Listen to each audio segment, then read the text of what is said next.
అంటాను. నమస్కారం సార్.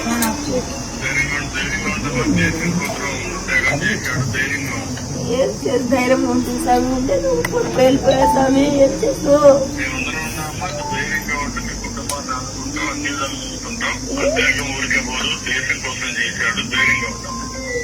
ధైర్యం ఉంటుంది స్వామి. సార్ చెప్పాను సార్, అన్ని విధాలుగా ఉంటామని చెప్పాను సార్. వాళ్ళ ఫాదర్. సార్ నమస్తే సార్. మీకు బాబు చనిపోయాడు, అది కాబట్టి మీకు ఆ బాధ ఉంటుంది, కానీ దేశం కోసం చనిపోయాడు. అండగా ఉంటాం. దేశం కోసం చనిపోయాడు సార్, కానీ మేము అనాథులు అయిపోతాం సార్. ఉండే నాకు కూడా సార్, ఇద్దరు ముగ్గురు ఉంటే బాధపడినా సార్, ఏం చేయాల. ధైర్యంగా ఉండు, ధైర్యం మేమందరం ఉన్నాక ధైర్యంగా ఉండు, ధైర్యంగా మేమందరం ఉన్నాం. సరే సార్, సరే మేమందరం ఉంటాం, ధైర్యంగా ఉండండి. ఒకసారి కొన్ని జరగాల్సిన సంఘటనలు జరుగుతాయి, జరిగినప్పుడు మనందరం ధైర్యంగా ఉండాలి. దేవుడు మీతో ఉంటాడు, ధైర్యంగా ఉండి మేమందరం మీతో ఉంటాం.